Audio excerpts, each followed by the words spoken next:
सम्माननीय सभामुख महोदय, आर्थिक कार्यविधि तथा वित्तीय उत्तरदायित्व ऐन 2076 को व्यवस्था बमोजिम आर्थिक वर्ष 2082-83 का लागि विनियोजन विधेयकका सिद्धान्त र प्राथमिकता प्रस्तुत गर्न यस गरिमामय बैठकमा उपस्थित भएको छु।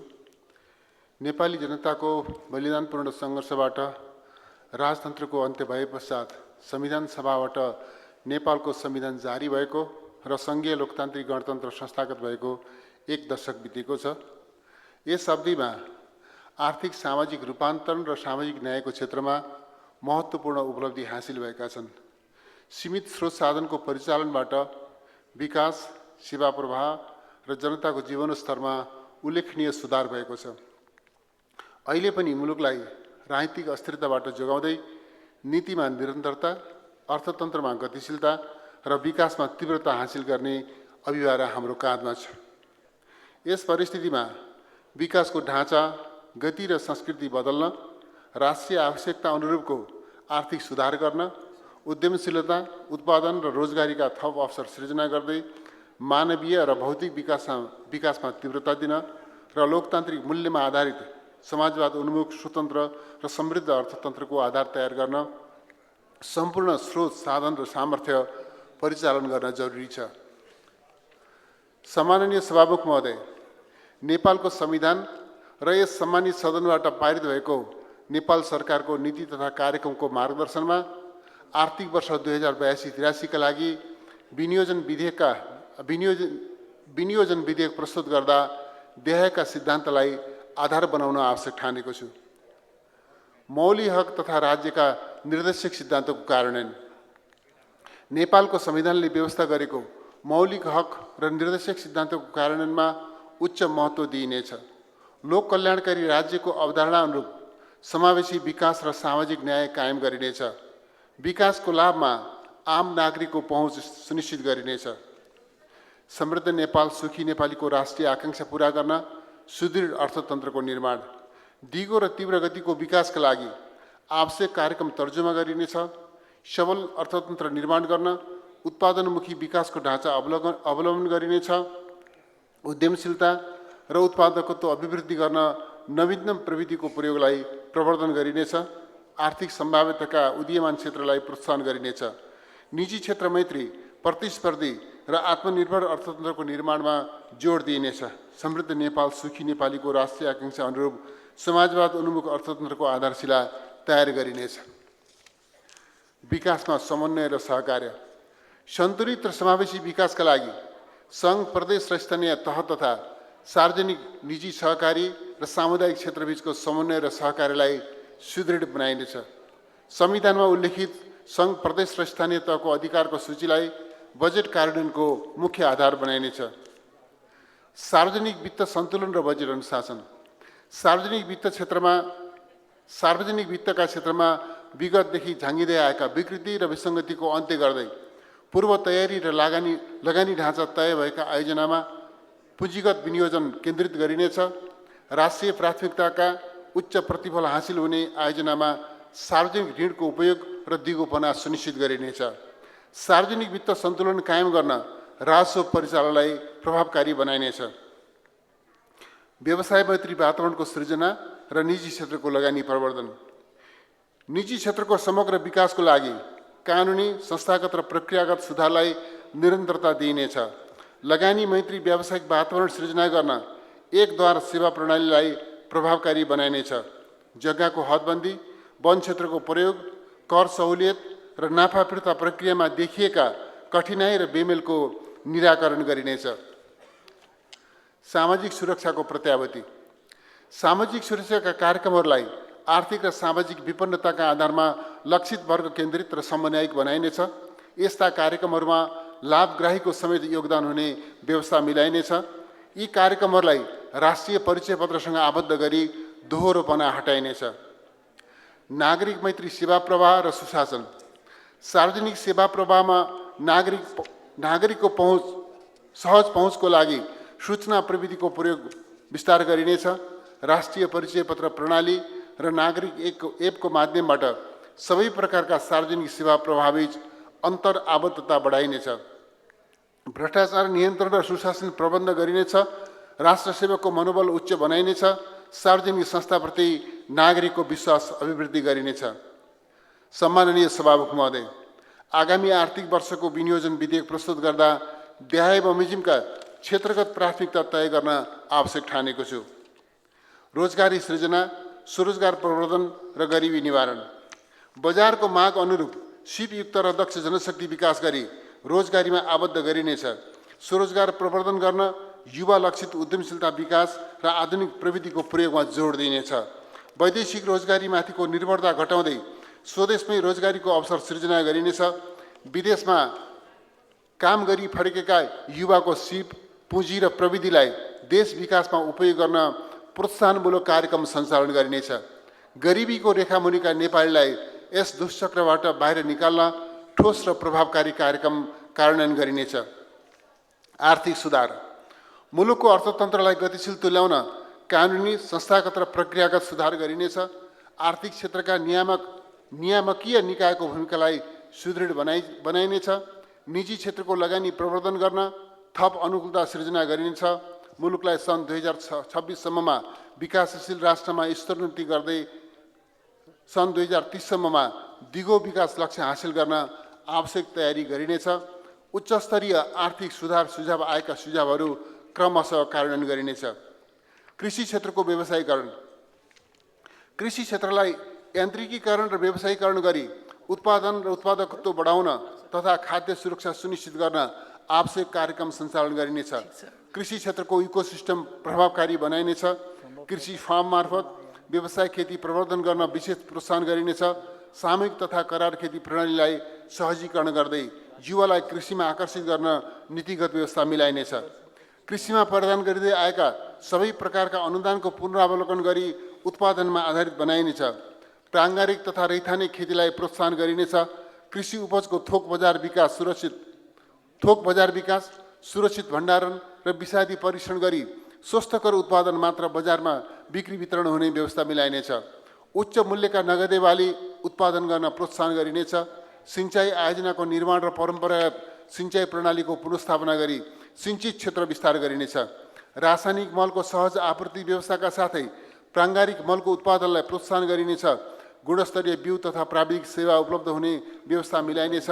आधुनिक र प्रविधिमा आधारित खेती प्रणाली अवलम्बन गर्न प्रोत्साहन गरिनेछ। व्यावसायिक खेतीका लागि वित्तीय पहुँचमा सहजता ल्याइनेछ। पशुपक्षी उत्पादन वृद्धिका लागि नस्ल सुधार र बजार व्यवस्थापनका कार्यक्रम सञ्चालन गरिनेछ। विद्युत उत्पादन, प्रसारण र विश्वसनीय वितरण। सुक्खायामको ऊर्जा माग पूरा गर्न जलाशययुक्त आयोजनाको निर्माणलाई प्राथमिकता दिइनेछ। जलविद्युत उत्पादन र प्रसारण आयोजनामा निजी पुँजी परिचालन गर्न प्रोत्साहित गरिनेछ।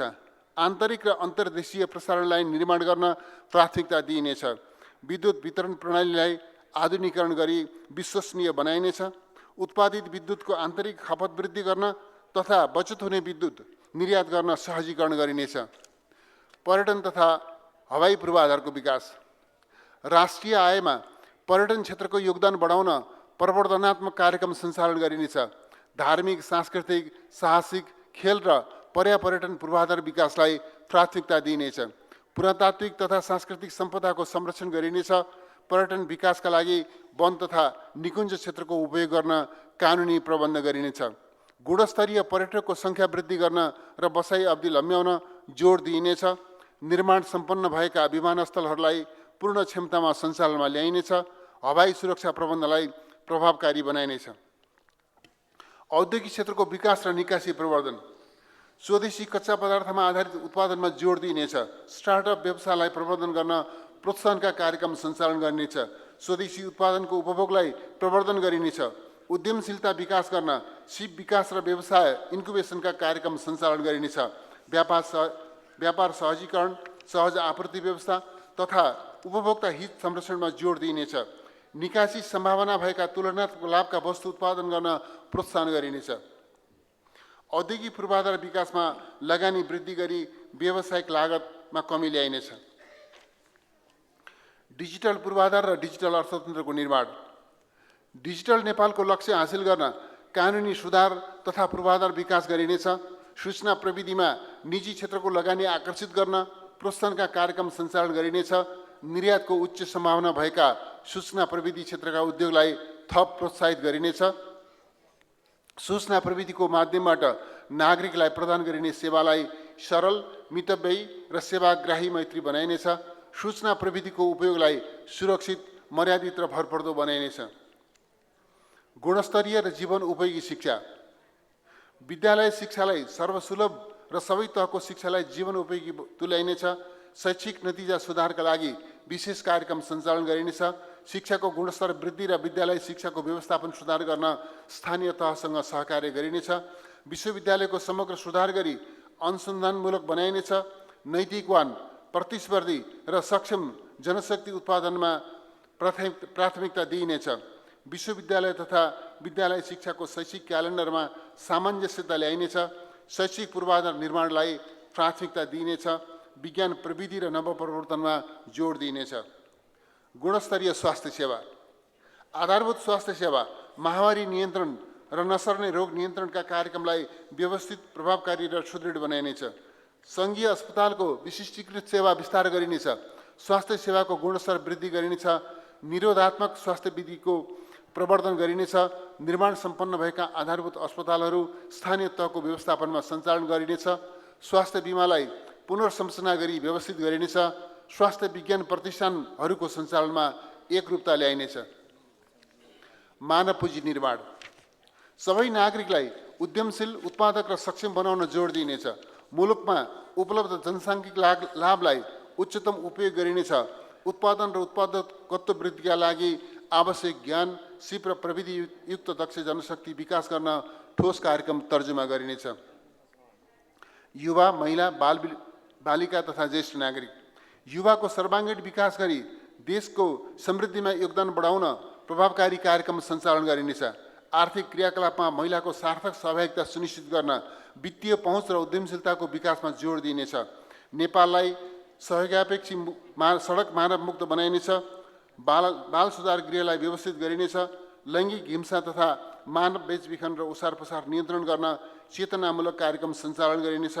अपाङ्गता भएका व्यक्तिको हित संरक्षणको लागि परिचय पत्र वितरण र राज्यबाट प्रदान गरिने सुविधालाई व्यवस्थित गरिनेछ। ज्येष्ठ नागरिकको सम्मान तथा संरक्षण गरिनेछ। खेलकुद पूर्वाधार विकास गरिनेछ। खेलाडीलाई राष्ट्रिय तथा अन्तर्राष्ट्रिय प्रतियोगितामा सहभागी हुन प्रोत्साहित गरिनेछ। भौतिक पूर्वाधार तथा आवास विकास। निर्माणाधीन राष्ट्रिय गौरवका तथा ठूला पूर्वाधार आयोजना सम्पन्न गर्न प्राथमिकता दिइनेछ। आयोजना ब्याङ्कमा समावेश भएका, प्रतिफलयुक्त र पूर्व तयारी सम्पन्न भएका आयोजनामा प्राथमिकता दिई विनियोजन गरिनेछ। राष्ट्रिय आवश्यकता र प्राथमिकताका आधारमा वैदेशिक सहायता परिचालन गरिनेछ। निर्धारित समय, लागत र गुणस्तर अनुरूप आयोजना सम्पन्न गर्न रेडिनेस फिल्टर लागू गरिनेछ। आयोजनाको लागि वन क्षेत्रको प्रयोग र जग्गा प्राप्ति लगायतका विषयमा सहजीकरण गरिनेछ। सार्वजनिक यातायात सेवालाई सुरक्षित, सहज र वातावरण मैत्री तुल्याइनेछ। दिगो शहरी पूर्वाधार विकासमा जोड दिइनेछ। नयाँ सहर र एकीकृत शहरी पूर्वाधार निर्माणमा निजी क्षेत्रको लगानी आकर्षित गरिनेछ। भवन संहितालाई अद्यावधि गरी कार्यान्वयन गरिनेछ। व्यवस्थित आवास विकास आयोजना सञ्चालन गरिनेछ। खानेपानी तथा सरसफाइ। गुणस्तरीय खानेपानी सुविधा सुनिश्चित गर्न सेवा प्रदायकको संस्थागत क्षमता विकासमा जोड दिइनेछ। खानेपानी वितरणसँग सम्बन्धित निकायहरूको पुनर्संरचना गरिनेछ। फोहोर मैला व्यवस्थापनमा नवीन प्रविधिको प्रयोग गरिनेछ। भूमि व्यवस्था। भूमिहीन, दलित, सुकुम्बासी तथा अव्यवस्थित बसोबासीको समस्या स्थायी रूपमा समाधान गरिनेछ। राज्य सुविधा परिचय पत्रलाई राष्ट्रिय परिचय पत्र प्रणालीमा आबद्ध गरिनेछ। भू उपयोग योजना कार्यान्वयन गरिनेछ। भूमि सम्बन्धी डिजिटल अभिलेख व्यवस्थित गरिनेछ। भूमि प्रशासनलाई स्वच्छ र सेवाग्राही मैत्री बनाइनेछ। जलवायु परिवर्तन र विपद व्यवस्थापन। जलवायु परिवर्तन अनुकूलन तथा न्यूनीकरणका कार्यक्रम सञ्चालन गरिनेछ। अन्तर्राष्ट्रिय जलवायु कोषमा वित्तीय पहुँच वृद्धि गर्न पहल गरिनेछ। कार्बन व्यापारलाई व्यवस्थित गरी अधिकतम लाभ प्राप्त गर्न जोड दिइनेछ। विपदबाट हुने क्षति न्यूनीकरण गर्न सबै तह र क्षेत्रबीच सहकार्य गर्ने प्रबन्ध मिलाइनेछ। सुरक्षित, गुणस्तरीय र वातावरण मैत्री भौतिक संरचना निर्माणमा जोड दिइनेछ। भूकम्प तथा बाढीजन्य विपदका कारण क्षतिग्रस्त निजी आवास र सार्वजनिक संरचनाको पुनर्निर्माण गरिनेछ। सगरमाथा संवादको निचोडलाई क्रमिक रूपमा कार्यान्वयनमा लगिनेछ। सामाजिक न्याय र समावेशी विकास। समावेशी विकासको अवधारणा अनुरूप महिला, आदिवासी जनजाति, मधेसी, दलित, थारू, मुस्लिम, अल्पसंख्यक, अपाङ्गता भएका व्यक्ति लगायत पछाडि परेका वर्ग र समुदायको उत्थान र सशक्तिकरणका कार्यक्रम सञ्चालन गरिनेछ। सबै प्रकारका विभेद, कुरीति, अन्धविश्वास, छुवाछुत र असमानता हटाउन प्रभावकारी कार्यक्रम कार्यान्वयन गरिनेछ। आधारभूत सामाजिक सेवामा सबैको पहुँच सुनिश्चित गरिनेछ। सामाजिक सुरक्षा। श्रमिकको सामाजिक सुरक्षा र श्रमको सम्मान गर्ने संस्कृतिको विकास गरिनेछ। सामाजिक सुरक्षा कार्यक्रमलाई एकीकृत गर्दै आर्थिक रूपले धान्न सकिने गरी परिमार्जन गरिनेछ। लक्षित वर्गका लागि प्रभावकारी सामाजिक सुरक्षा प्रदान गरिनेछ। सामाजिक सुरक्षाका लाभग्राहीहरूलाई राष्ट्रिय परिचय पत्रको अभिलेखको आधारमा रकम प्रदान गर्ने नीति लिइनेछ। वित्तीय क्षेत्रको सुदृढीकरण। वित्तीय क्षेत्रको नियमनलाई थप सुदृढ, विश्वासिलो र भरपर्दो बनाइनेछ। नियामक निकायहरूको संस्थागत सुदृढीकरण र काम कारबाहीमा पारदर्शिता अभिवृद्धि गरिनेछ। वित्तीय साक्षरता र वित्तीय पहुँच विस्तार गरिनेछ। निक्षेप र भुक्तानी प्रणालीलाई थप सुरक्षित बनाइनेछ। विप्रेषण आयलाई उत्पादनशील उपयोग गर्न प्रोत्साहन गरिनेछ। पीडितले न्याय पाउने गरी सहकारी र लघु वित्त क्षेत्रका समस्याहरूको समाधान गरिनेछ। यस क्षेत्रमा सुशासन कायम गर्न नीतिगत तथा संरचनागत सुधार गरिनेछ। गैर बैंकिङ सम्पत्ति व्यवस्थापन र मौद्रीकरणका लागि सम्पत्ति व्यवस्थापन कम्पनी स्थापना गरिनेछ। डिजिटल बैंक स्थापना गरिनेछ। पुँजी बजारको संरचनागत सुधार गरी गतिशील तुल्याइनेछ। सन् 2083 भित्र मुलुकलाई सम्पत्ति शुद्धिकरण निवारणको विस्तृत अनुगमन सूचीबाट बाहिर ल्याइनेछ। वित्तीय संघीयता कार्यान्वयन। सङ्घ, प्रदेश र स्थानीय तहको संवैधानिक जिम्मेवारी अनुरूप आयोजना तथा कार्यक्रम कार्यान्वयन गरिनेछ। अन्तर्तह समन्वय सुदृढ गरी विकास कार्यमा तीव्रता ल्याइनेछ। सङ्घीय वित्तीय हस्तान्तरणलाई समन्वयिक बनाइनेछ। सङ्घ, प्रदेश र स्थानीय तहमा वित्तीय जवाबदेहिता र उत्तरदायित्व बलियो बनाउन राष्ट्रिय रणनीति र मापदण्ड तर्जुमा गरी कार्यान्वयन गरिनेछ। बजेट प्रणालीको सुदृढीकरण। स्रोत व्यवस्थापन तथा बजेट कार्यान्वयनमा दक्षता ल्याई सीमित साधनबाट अधिकतम प्रतिफल हासिल गर्न जोड दिइनेछ। पूर्व तयारी सम्पन्न भएका, प्रतिफलता उच्च भएका र ठुला आयोजनामा सरकारी लगानी केन्द्रित गरिनेछ। साना, छरिएका, दोहोरो परेका, स्रोत सुनिश्चित नभएका र सम्पन्न हुन लामो समय लाग्ने विद्यमान आयोजनाको सङ्ख्यामा कटौती गरिनेछ। क्रमागत आयोजनालाई पुनर्प्राथमिकीकरण गरी पुनर्संरचना वा स्थगन गरिनेछ। आगामी आर्थिक वर्षमा सम्पन्न हुने आयोजनाका लागि पर्याप्त बजेट विनियोजन गरिनेछ। खरिद तथा ठेक्का व्यवस्थापन सम्बन्धी विद्यमान कानुनी जटिलता समाधान गरिनेछ। आयोजना कार्यान्वयन गर्न अन्तर्निकाय समन्वयलाई सशक्त बनाइनेछ। विकास वित्तको विस्तार। विकास आयोजनामा विद्यमान लगानी अन्तर कम गर्न, उच्च प्रतिफलयुक्त आयोजनामा पुँजी परिचालन गर्न नवीन वित्तीय उपकरणको उपयोग गरिनेछ। राष्ट्रिय प्राथमिकताका सम्भाव्य आयोजनाको कार्यान्वयनमा वैकल्पिक विकास वित्तका माध्यमबाट स्रोत व्यवस्थापन गरिनेछ। राजस्व प्रणालीको सुदृढीकरण। राजस्व प्रशासनको व्यावसायिकता र दक्षता अभिवृद्धि गरिनेछ। उत्पादन र लगानी मैत्री राजस्व नीति तर्जुमा गरिनेछ। नियतवश कर छल्ने प्रवृत्तिलाई कडाइका साथ नियन्त्रण गरिनेछ। कर कानुनहरूमा रहेका अस्पष्टता र दुविधा हटाउन आवश्यक परिमार्जन गरिनेछ। करको दायरा विस्तार र स्वैच्छिक परिपालनामा जोड दिनेछ। राष्ट्रिय सुरक्षा। राष्ट्रिय सुरक्षा तथा प्रतिरक्षा नीतिको प्रभावकारी कार्यान्वयन गरी मुलुकको सुरक्षा प्रणालीलाई सुदृढ बनाइनेछ। सबै सुरक्षा निकायको क्षमता विकास गरी उच्च मनोबल कायम गर्न आवश्यक स्रोतको व्यवस्थापन गरिनेछ। साइबर सुरक्षाका लागि विश्वसनीय प्रबन्ध गरिनेछ। अन्तर्राष्ट्रिय सम्बन्ध। छिमेकी एवं मित्र राष्ट्रहरूसँग सार्वभौमिक समानता, पारस्परिक हित र आपसी सम्मानमा आधारित सन्तुलित सम्बन्ध कायम गरिनेछ। सबल आर्थिक कूटनीतिको माध्यमबाट वैदेशिक सहायता, लगानी, पर्यटन प्रवर्धन र व्यापार र प्रविधि विस्तारमा जोड दिइनेछ। कानुनी शासन, मानवाधिकार र सुशासन प्रवर्धन। कानुनको परिपालना र प्रभावकारी कार्यान्वयन गरी कानुनी शासन तथा मानवाधिकारको प्रत्याभूति गरिनेछ। जनताको जीवधन र सार्वजनिक सम्पत्तिको भरपर्दो सुरक्षा सुनिश्चित गरिनेछ। कानुनी अडचन र प्रशासनिक जटिलतालाई हटाउँदै सार्वजनिक प्रशासनलाई स्वच्छ, दक्ष र जनमुखी बनाइनेछ। सार्वजनिक सेवालाई प्रविधिमा आधारित र छरितो बनाइनेछ। सार्वजनिक निर्णयमा स्वार्थको द्वन्द्व हुन नदिने नीति अवलम्बन गरिनेछ। समयमा निर्णय नगरी कार्य जिम्मेवारी पूरा नगर्ने प्रवृत्तिलाई दण्डित गरिनेछ। सार्वजनिक जिम्मेवारी पूरा गर्दा असल मनसाले गरेको कामको संरक्षण गरिनेछ। भ्रष्टाचार तथा सम्पत्ति शुद्धिकरण जस्ता अपराधलाई कडाइका साथ नियन्त्रण गरिनेछ। न्यायपालिका लगायत सबै संवैधानिक निकायको संस्थागत सुदृढीकरण गरिनेछ। सम्माननीय सभामुख महोदय, अब हामी उद्यमशीलता प्रवर्धन र आधुनिक प्रविधिको प्रयोगबाट उत्पादकत्व र रोजगारी वृद्धि गर्दै सबल राष्ट्रिय अर्थतन्त्रको निर्माण गर्न, विकास, समृद्धि एवं सामाजिक न्यायको राष्ट्रिय अभियान पूरा गर्दै लोकतान्त्रिक मूल्यमा आधारित समाजवादतर्फ तीव्र वेगका साथ अघि बढ्न जरुरी छ। अन्तमा विनियोजन विधेयकका सिद्धान्त र प्राथमिकतामाथि छलफलको क्रममा मान्य सदस्यहरूबाट प्राप्त हुने विचार, विश्लेषण र सुझावलाई महत्त्वपूर्ण आधारको रूपमा लिई आगामी आर्थिक वर्षको बजेट तर्जुमा गर्ने विश्वास दिलाउँदछु। विनियोजन कुशलता र बजेट प्रणालीमा अनुशासन कायम गरी अर्थतन्त्रमा आशा एवं विश्वास जगाउन आगामी वर्षको बजेटले महत्त्वपूर्ण भूमिका निर्वाह गर्नेछ भन्ने म विश्वास व्यक्त गर्दछु। धन्यवाद। सम्मानीय सभामुख महोदयको अनुमतिले आर्थिक वर्ष 2082-83 को लागि विनियोजन विधेयकका सिद्धान्त र प्राथमिकता सम्बन्धमा कर प्रस्ताव बाहेक सम्बन्धमा छलफल गरियोस् भनी प्रस्ताव प्रस्तुत गर्दछु। धन्यवाद।